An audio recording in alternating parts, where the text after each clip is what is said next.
Hey guys, CeCE Tan here, and I'm doing another video about the A2P 10 DLC registration. And this time I had it updated for this year, March 2025, because there's been a lot of changes. People are getting declined for a lot of reasons. So for today, we're gonna cover what are the best practices to make sure that you get approved. And really, before I created this video, I had to make sure I tried it for myself. So meaning recently, we just helped another business get their A2P approved. So just March 7, we submitted their A2P registration. The following day, the brand got approved, and March 11th, which was yesterday, we got our campaign approved. And this is for a real estate company doing wholesaling or doing wholesaling and real estate transactions. So basically, let's go back to the A2P guide. This guide have been, I think, downloaded for 2,000 times at least 2-3 years ago, because I did this video 2-3 years back. So I just updated it to make sure that you have the updated guide. So anyway, let's get down to business and see what you need to understand about A2P. So first and foremost, anyone or any businesses who basically wanted to use a 10-digit local number in the US for texting and calling, this is mandatory, meaning this is not optional. So if you want to send texts, make phone calls using a 10-digit local number, you have to do A2P registration no matter what platform you are using. This is not just mandated, and by the way, I want to mention this is not implemented and mandated by any way by HighLevel. So this is actually implemented by the campaign registry across all messaging platforms. So not just inside of HighLevel, but other platforms who is intending to send messages in their software or in their platforms. All right. So this basically started way back in 2023, I think, the A2P registration. And just recently, there's been an announcement that if you're a sole prop, you also need to register, but you now have to have an EIN to be able to do that. So let's look at what changed, or what you have to know, what is the process. So we're gonna get down to that. But if you have any more questions, I also prepared here an FAQ guide. So if you click on the guide, more FAQ guide, you can click on that link and you will automatically be routed to our little FAQ guide to tell you why this is happening, what are some of the frequently asked questions about A2P. All right, so let me go back to the first page. So in here, we can talk about what do you need first, okay? I think most people are confused. What are the things I need to prepare in order for me to register for A2P? So first things first, before you proceed with A2P registration, of course, you have to remember that your business must be at least 45 days old. What I'm saying is that when TCR actually conducts their verification, if your EIN was just recently registered and it's not even 45 days old, your brand will automatically be disapproved only because your EIN is not yet visible into their database. So you have to make sure it has to be 45 days old or more, or else you're going to be rejected. So what if you wanted to send text now? You cannot wait for 45 days. The workaround for that is for you to get a 1-800 number instead. Of course, you will be needing your EIN ready. You will also be needing your articles of organization or your tax filing document, like a CP 575 document. Guys, just to show you, this is a sample of articles of organization. And the reason why you'll be needing this, it's only because you need to make sure that your business name, address, whatever it is, matches what's on your legal documentation. So it's important that when you register for A2P, you have this beside you so you can cross-reference all the information you're submitting for A2P registration. You can also use this tool in order for you to verify if it matches all of your information using the EIN tax ID lookup. And then finally, you will be needing an active compliant website to prove that your business exists and is legitimate. So guys, this part is really, really important, meaning you're unable to complete A2P registration unless you have a website, only because the moment they approve your brand, they will now proceed with campaign approval that will let them, or that the TCR actually manually checks your website to see that your business exists, more than that it exists, that it is actually compliant, and as well as it's legitimate, because there are businesses who are not able to register for A2P. So in this document, I have here who are restricted to register for A2P. So if you are in a business of adult content services, gambling, online game, you're unable to register for A2P, or sometimes there are additional requirements that is needed from you. So that's one thing that they will have to check. That's why you will be needing your website so they can check and see if you are part of, approved businesses to send text or marketing text using 10-digit numbers. All right, so later on we're going to talk about what needs to be in your website, but these are everything that the TCR checks to see if they will approve your campaign. So guys, this is important as part of the campaign approval. If you miss one of these, most likely your campaign will be rejected. We're gonna go back to this, but let me just go through the different steps that are part of the A2P process. Okay, so we have two major steps. Number one, inside of HighLevel, obviously you will need to complete your business profile first, because whatever is in your business profile automates what is going to be inside of your brand registration. So the first thing that you have to do is to complete your business profile. So two big steps: complete your business profile and then proceed with A2P registration. All right, so what they need to do inside of the business profile, so like what I mentioned earlier, or in here, step one, to complete your business profile, you have to go to the settings of HighLevel or your platform.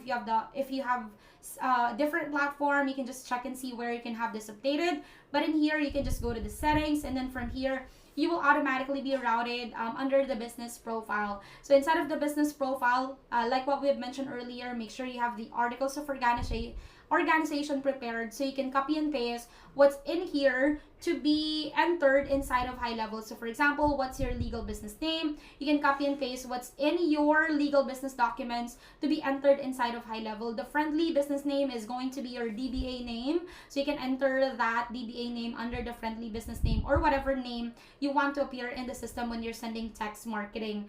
But here, there are other information you need to fill in. So here you will be asked to enter, of course, your email, your phone number. So please make sure, guys, that you also provide, just to avoid any confusion or problem, if you do have that in your business documentation, meaning your email, your phone, you might want to just enter the same information inside of your general information. So here, you will be asked to provide your website. So this is what I'm saying. So make sure that your business URL is in there. Click on or select what niche you are in. Once that's updated, you can proceed with entering your business physical address. So guys, this is a common mistake for submitting business registration, because most businesses, what they do is they're entering another business address in here. So guys, please take note that it has to match what's in your legal business document. So if your principal office address for your LLC is this address, then you have to make sure that that is the information you're entering inside of the business physical address information. So make sure that you copy and paste what's in there. And I also provided a guideline in this document. And then finally, or not finally, but second to the last, you will need to provide or submit your business information. So please click what's your business type. Is this like what industry you're in? Of course, you will have to select EIN if you are located in the US or in Canada. Or in Canada's. And then here, you would have to go ahead and enter your business registration number or your EIN. If your business is not registered, you can click on My Business is Not Registered. But again, your business needs to be registered, and you have to decide, okay, where do you operate? So if it's US and Canada, you have to go ahead and put a check mark under US and Canada. And then over here, you will need to fill out your authorized representative information. So here, that's part of updating your business profile. So you guys can also see your authorized representative inside of your articles of organization. So for me, the authorized representative is me. So these are my information. So this has to exactly match what's in what you are entering inside of HighLevel. So once that's done, you guys can click on update information. And once this is all updated, you're now ready to proceed with step 2, which is the A2P brand campaign registration. So now, this is where it gets exciting. So what's the process now to proceed with A2P registration? So to do that, you have to remain under settings, and then from here, click on the phone number section, and then you will have to be under the trust center to register your A2P. Or sometimes once you're inside of the phone number section, you're automatically going to say that, hey, or you're automatically going to be informed that, hey, you need to go ahead and complete your A2P registration. So you can click on start now, or again, you can just go directly inside of the trust center to complete the A2P brand registration. So here we can go ahead and proceed with clicking on start registration. Okay, And then here, of course, you have to go ahead and tell that, hey, this is located in the US or Canada. So we can proceed on yes, continue. So guys, this is what I'm saying earlier. When you have completed your business profile prior the A2P registration, all of this information will automatically be populated based on what you have entered in the business profile. So that's the reason why the big step is update your business profile first. Once that's updated, you can right away jump into A2P registration. So you can just or double check all these information that you have, and that's part of this document. I also provided a screenshot of what's in there so you can see exactly what you have to click. And then over here, click on continue. So once you're sure that all those information is correct and validated from your business doc, you can proceed with that. So step 2 is step 3 is entering your business address. So this is similar to the business profile earlier. Click on continue, and the same thing, authorized representative. Again, what's in the business profile auto populates. Click on continue, and then from there, your business brand registration is almost complete. So again, that's the step 1, brand registration, and then the second is the campaign registration. So here you will just be asked to select what is going to be the brand type that you would like to register. So let's talk about the brand type, guys. Recommended is we just choose low volume standard. Number 1, only because it's easier to get approved under low volume. But more than that, if you're not sending too many messages, like at least 3,000 messages per day, then you can just go ahead and go with low volume standard. Later on, you can always upgrade to the high volume standard. So I provided that some guidelines as well about this too. But again, for most of our customers, we just go with low volume standard for easier approval. All right. So once you have selected that, obviously you can now continue and proceed with the campaign registration. And this is this is the fun part, guys, because in my document, I already provided a copy and paste, I would say a ready-to-use wording for you to get approved easily. All right, so let's look at the process. So step 3, we're gonna proceed with the campaign registration. So how are we gonna do that? Again, select the appropriate campaign use case type. I always suggest you go for the mix if you guys are actually doing, or you will be using text for marketing as well, because the mix type are actually good for any or I would say for a combination of different use case types, such as customer care, delivery notification, marketing, all of that. Because for other campaign use case type, if you click on this, you will be routed to the support doc that actually explain what are the different campaign use case types. So if you're only sending text because you wanted to just send your customer A2P or 2FA text, then you can choose 2FA. But then again, for most businesses, you have to go ahead and click on mix, only because you will be sending multiple messages or multiple types of messages. So here I selected mix type. And then over here, you now have to go ahead and explain what's your case description. Guys, this is now the most critical part of campaign registration, because you have to explain to them in detail what you're going to be using text for. Like, what are the things you will be sending your customer? What's the purpose? How often you're going to be doing that? And what I did for you guys is I actually prepared a copy and paste use case description, but you can always have this revised by ChatGPT depending on your actual business or business activities. All right, guys, I have used this at least 300 times and have never been rejected, at least ever since. All right, so what are you gonna do? Just copy and paste this use case description, and then from here you can go to ChatGPT, or you can just change this if you want, but easier step is just to copy and paste that exact case description.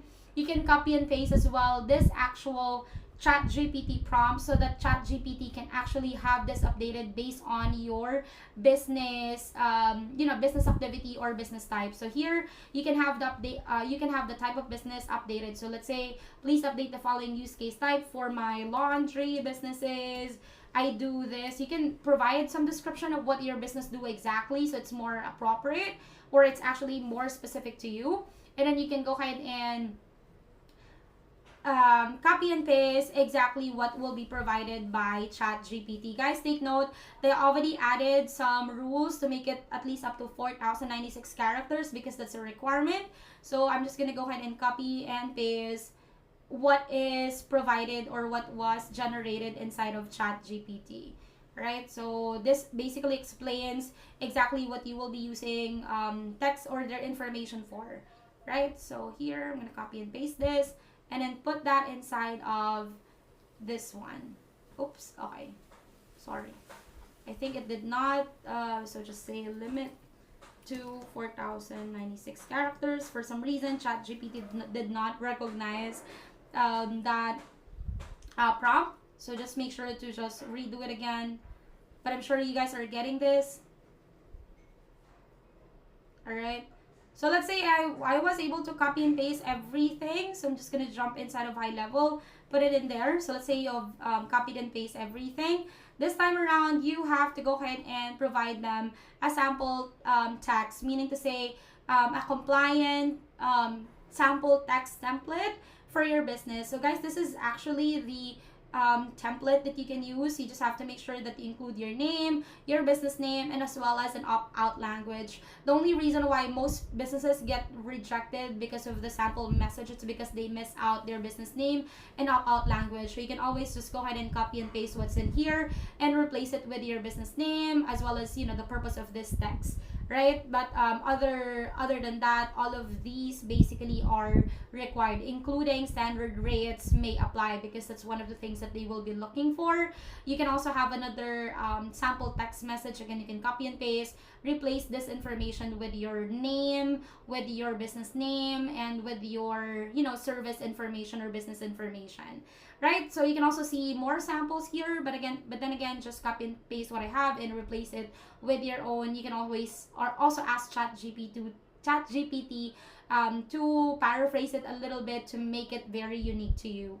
Once that's done, you can now proceed with selecting these checkbox. So the only thing that we're putting or we're checking, guys, is when, you know, the message will always include an embedded link, and that the message will include phone numbers. So normally if we want to send text with links or with phone number, you want to make sure that both of these are actually enabled. The other two are more applicable to businesses like loan arrangement, or if you have additional requirement for your business, or if you fall under this category. If not, you can move on and click on continue. Now, one of the most critical as well is the user content, because they have to understand how exactly, you know, your customers or your users will be actually opting in or to provide will be providing you consent to receive text message. So guys, this is very, very critical because you have to let them know how exactly you plan to let your lead sign up to receive text from you. Guys, I've used this multiple times. You can also do the same thing. Again, copy and paste this entire thing. Just make sure to replace your business name, or you can also just go ahead and make sure to go to ChatGPT and say paraphrase to make it my own. I have a salon business, right? So you can do that just in case you want to just, you know, create a little bit of difference with what we have been using to yours. So you can just go ahead and do that inside of ChatGPT, but you can just use the same you know, the same structure and the way it is being provided there, because this already tells them that, hey, we have a website. They go to the website to fill out the form. We have an opt-in form that they will need to go ahead and put a check mark on to provide us a consent. They can also send us as a text to provide as a consent, or sometimes it's going to be through appointment booking, or sometimes email marketing. And then finally, you have to go ahead and provide them a sample of how you are confirming the opt-in. So please just don't forget again, your business name as well as the opt-out language. So again, thanks for submitting your request for an offer with, and then your business name. I forgot to add the business name there, but yeah. And then you can go ahead and click on submit. Once you hit submit, obviously you're now this is now gonna go under review. So normally the brand will take about a day for you to get approved. The campaign can take up to 7 business days for it to be approved. In our case, I think it took us about at least 3 business days to get our campaign approved. All right, so guys, let me just go back. So hope this is very clear. I think that's very easy. We were able to submit our A2P registration in less than 20 or 15 minutes, right? So I hope that this should no longer be a problem for you to proceed with getting your A2P approved. All right, so now I just want to talk about as part of this video, I just want to talk about what are the things that the TCR is looking for inside of your website. Because one of the major reason why most people get rejected with their campaign is literally what's in their website. So what are the requirements? Meaning what needs to be in your website? This is like a huge thing, guys, because again, this is manually being checked by the TCR. So what do you have to have inside of your website? So let's just go to one of our, let me see if I can access my website, because guys, I have changed my business. It's now High Leverage, but you know, this is my old website for my virtual assistant company, which technically, let me see if I still have it. All right, virtualassistant.com. All right, I think I took it down already. Virtual assistants.com. Right. Oh, I think I still have it. Website not found. Oh no. So I think I no longer have it. But let's just take a look at Go High Level website. So what is the campaign registry looking for? So basically, if you are gonna register your business for A2P, one of the things that they will be checking. So these are the checklists. Number one is to make sure that whatever business you have registered for A2P. So let's say your business is JT Virtual Assistant. They will check and see if the displayed name inside of your website says JT Virtual Assistant. Or let's just assume that I registered this high level company. So here they have to see that, oh, I have high level. So meaning the business name, high level is visible, clearly visible inside of the website. And then at the same time, they will have to check and see if you have your business contact information inside of your website. So normally they will look at your footer page and they will see if you have your business address or, you know, people to contact you, because that needs to be visible and clearly displayed inside of your website. And then number two is that, of course, again, the business name has to match. So if you're registering as JT Virtual Assistant, this has to say JT Virtual Assistant inside of your website. It shouldn't be different. And if it is different, of course, they will automatically reject your registration. What else? Very important, it must be live, functioning, and secure. So guys, if you notice, I have a lock here only because it says, or normally if your website is not secure, it will tell them that this is not a safe website. So if that's the case, they will auto reject that, because the website needs to be secured, and again must be live and functioning, meaning it's really functional for them to go ahead and check. And then again, most of the common, definitely the most common rejection reason is that your domain or website URL. So if you're registering as JT Virtual Assistant, your domain needs to match what's in your document. You can always use the DBA. So this is what I'm saying. So again, if your registration say doing business as, and so for example, your business is registered as XYZ Electronics, then your domain should be xyzelectronics.com. It shouldn't be different. Unless again, you have a DBA. So if you have a business, DBA business, so let's say XYZ Electronics, and then it's going to say DBA XYZ only, then you can still use that as your domain because that's your DBA name. Okay, so it shouldn't be any other domain name. It has to be your actual business domain name. Alright, what else do they check? Now they do check. So this is an update because in the past they don't do this. But now they do check if you include the privacy policy and terms and conditions inside of your website. So normally that should have to be in the bottom of your page, like in the footer. So you have the privacy policy and terms and conditions, so that they can check how you plan to process the customers or your users' information inside of your website or your business. I do have in this document, in case you don't have it yet in your website, I have samples over here under disclaimers, and I have here a sample that you can copy and paste inside of your website. This basically already tells them, okay, how we're collecting the information, how we're going to be using the information, because this is what they're going to be looking for. How do we protect their information? It's important that they see that we do not sell our customers' information to any third-party company. So that's one thing that they would be looking at. They will be looking at A2P compliance, online privacy policy information. So you can always just copy and paste this and again reword it to make it your own. I also have a sample of terms of service policy that you can automatically add inside of your website. So you guys can just look into that page or this part of the document. All right, so that's one thing that they will be checking. And guys, more than that, whenever you have an opt-in form, so Go High Level don't have an opt-in form, but normally when you sign up, you will automatically be asked to enter your information. So this is the opt-in form, right? So more than just adding this kind of disclaimer, there has to be a checkbox. A checkbox is a requirement, so meaning to say you have to have, whenever you collect information, you have to have a checkbox that basically let your customers or your users provide you a consent, like an electronic consent, that hey, I'm giving you consent to use my information, whatever, yada yada yada, right? So I mean, you have to be able to give them that ability to put a check mark that they are agreeing that that they will be receiving texts or calls from your business. So this is a very good example. I created this inside of High Level. So as you can see, I will be collecting first name, last name, phone number, email, and here is an approved TCPA approved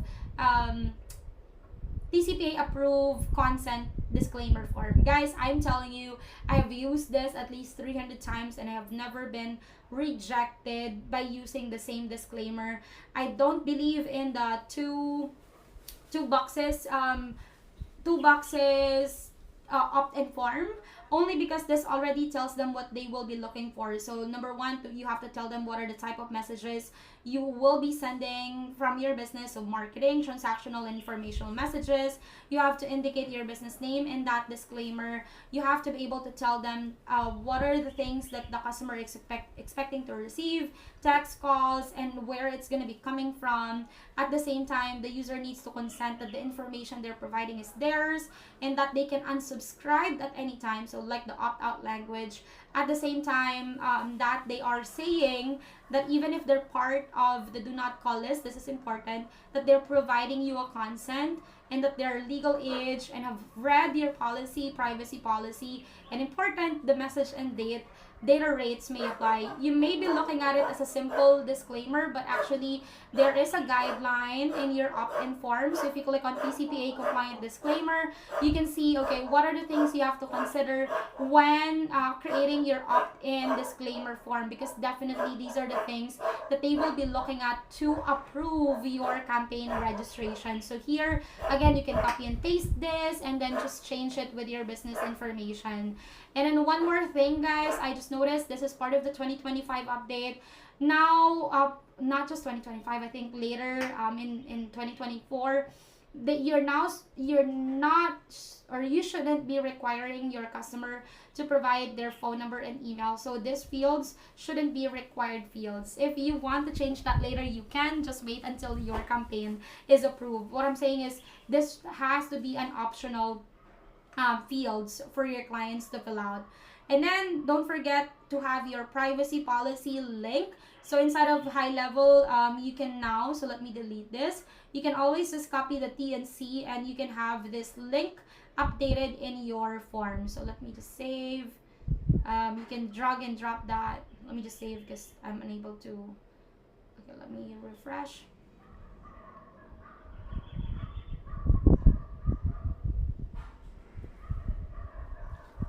Let me just refresh that 1 second. So I was targeting to make this video less than 30 minutes and I hope that I can keep it that way. But yeah, I can just add, for some reason I'm unable to add the T&C. I think High Level I might be having troubles, but you can always just put that T&C link and you can have that link updated. So in High Level, you can always link your privacy policy coming from your website inside of your form. Again, you should not miss those two links because they will be looking to see that you're including it as part of their consent. Once that's there, so again, this is the part where you can copy and paste and update.